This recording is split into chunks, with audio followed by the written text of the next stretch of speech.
You need to remember to check your smoke detectors at least once a year. Of course, they recommend that you do it at the time change. It's just an easy way to keep up with it. And don't rig your electrical circuits. You will be amazed at some of the things that you will find that people do in their own home. And I hate to say this, but I have got a job to do some electrical repairs at a church. The church is having their insurance canceled because someone in the church was just doing things along the way, and they have Romex, which is residential house wiring, run on the floor through the balcony with just open splices, tapped. They're not in junction boxes. It's a mess. One thing is also to consider ground fault and arc fault protection. Ground fault protection is required in wet locations. Anywhere you would have ground fault protection would be in your outdoor receptacles, kitchen receptacles, bathroom receptacles, or anything that's on an unfinished concrete floor, such as a basement or a garage. And then arc fault protection, which really kind of goes hand in hand with not wanting to have excessive extension cords running around, because the cord's behind the table, or it gets caught underneath the leg of a desk or something, and you don't think about it. And what can happen is, over time, especially if that desk is heavy, it can cut into that cord. Most electrical fires that start in homes that are the result of, this is one thing that I always tell my guys about. When you are wiring a house and you put a staple to secure that wire to the wall, to the stud, you need to make certain not to over tighten that staple, because you would think that it would be an instant short. But a wire that has a staple that's too tight, a lot of times there is not a problem until 8 to 10 years after that staple has been fastened, because it's a gradual pressure cut that eventually breaks through that insulation. So that's something that you need to consider as well. If you have an extension cord and it's caught underneath the desk, or the leg of a desk or something like that, it could be some time before it actually cuts through that wire and shorts it out.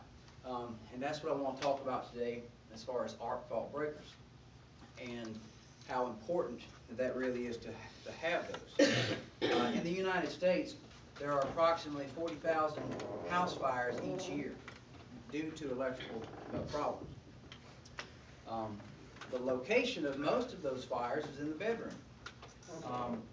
And in 2007, in January 2007, the Athens Clarke County Building Department adopted the National Electric Code, which required installation of arc fault circuits in bedrooms.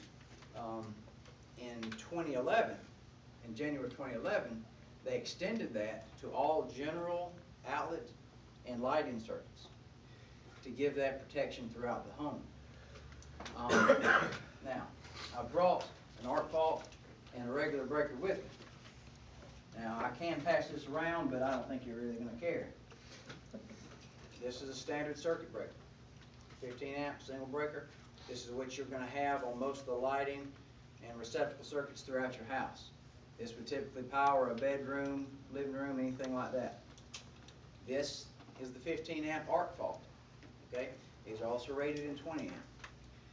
What we have here is a pigtail. This pigtail, this is the difference between these two breakers.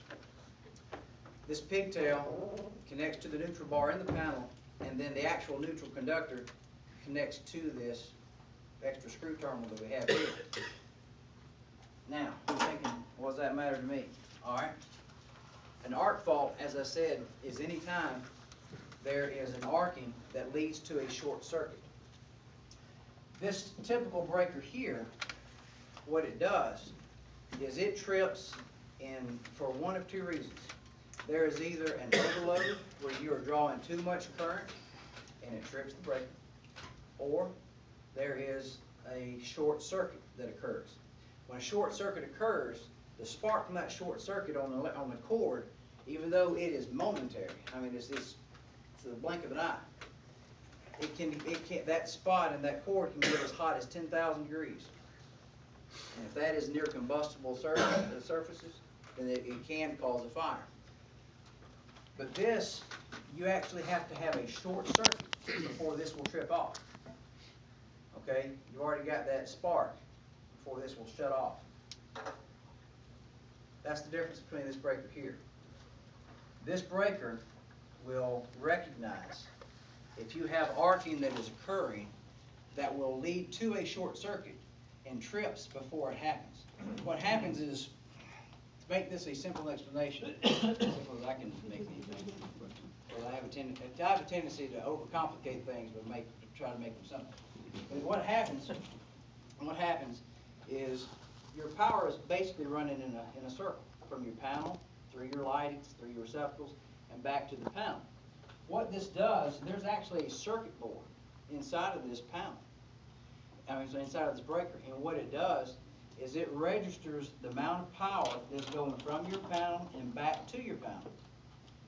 If it recognizes any deviation in that, then what it does is it assumes that current is being detracted somewhere, it's going somewhere else, and it shuts itself off. So it will cut off before the actual short circuit occurs. The importance of that can't be understated, because especially if you have an older home and you perhaps have frayed insulation, or you have a situation where you have rodents that have gnawed through wires and things like that. Those wires touch. There is your potential fire hazard. This breaker here will recognize that and trip before the short circuit actually occurs. Yes. So I can touch that here, trip it. Yes. I'll stick my finger. This has a trip button on it. Well, you mean no? I'm talking about just touching. I'll stick my finger. I recommend touching the button instead. It does have a test button, yes. How does it know the difference between an arc and a light being turned on, since you said it was a current recognition? That's a good point. This is called a second generation arc fault breaker. When arc faults first came out and we had to install them in 2007, we hated these things. Nuisance trips like you would not believe. Going back, I remember wiring a house. It was the first house I ever had to install arc fault breakers. And I had one room that was tripping. I replaced the breaker. The problem continued. I would go back. I went back to this place 3 times. I had wired it myself. I knew how the wires are run. I knew I hadn't over-tightened any staples. Everything should be fine. Well, I called the manufacturer, and they asked me what was going on, what was in the room. And I told them what was in there. The only thing that they had in there that would have caused the problem, according to the manufacturer, was a surge suppressor power strip. How many of those are in America? In every house, just about.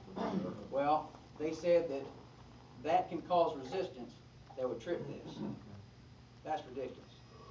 The second generation, let me explain quickly the difference between them. The first arc faults that came out, they recognized high voltage arcs, okay? High current arcs. That is where 2 wires are arcing together before the actual short circuit occurs, and it trips this, okay? However, low current arcs, which is, say for example, you've got an extension cord and 1 wire is cut and it's arcing to itself. Or, like Peter just said, he made a very good point. An arc is normal. Anytime you flip a light switch or you turn on a vacuum cleaner, there's an arc that takes place when power is transferred from the contacts. What this second generation arc fault does is it recognizes, it actually reads 5 and 10 amp arcs as that low. It goes into the arcs that are that low. And what it does is it recognizes if it was an instantaneous arc, like would be when you flipped on the light switch or turned on the motor, versus one that's just continually jumping. That's right.